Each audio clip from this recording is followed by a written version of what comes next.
Odontologia e Saúde no ar, conosco doutora Camila Dutra, da Clínica Camila Dutra, que nos recebe aqui na sala de reunião, onde os procedimentos são definidos. E dentre os procedimentos que exigem o acompanhamento do dentista, de um profissional da odontologia, é o bruxismo. Queria explicar um pouco mais sobre isso, porque eu não sei se a impressão é que cada vez mais pessoas passam por isso, né? O bruxismo é uma disfunção da articulação, que é a ATM, que todo mundo fala, tem um problema na ATM, uma das disfunções, né?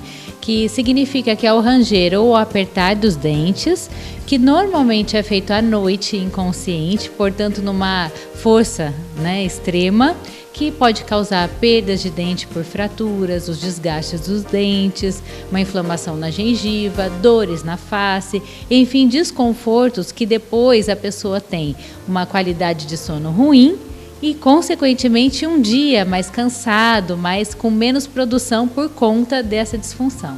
Antigamente descobriam vários problemas de saúde que não sabia a sua origem e que depois se descobriu consequência do bruxismo, né? Com certeza, a parte odontológica, nós temos bastante problemas que o bruxismo pode causar. Uma confusão com a parte também de dor de ouvido, dores de cabeça, tensão excessiva por conta dessa doença.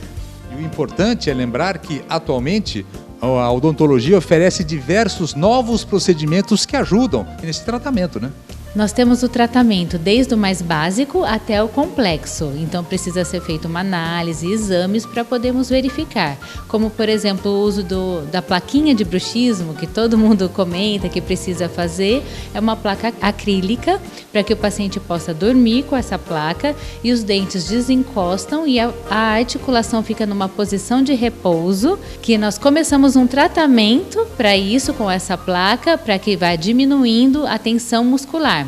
Nós precisamos juntar, às vezes, várias especialidades para chegar num resultado para aquele paciente da disfunção.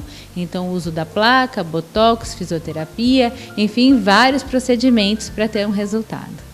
Por isso que é importante o quê? Fazer a famosa visita periódica ao seu dentista para que possa ser avaliado, passar os seus sintomas, enfim, e ele fazer realmente uma avaliação precisa. Doutora Camila Dutra conosco, e para saber mais informações e ter acesso a todo o conteúdo produzido aqui pela Clínica Camila Dutra, é muito fácil, basta então acessar os endereços que estão na sua tela. Até a próxima!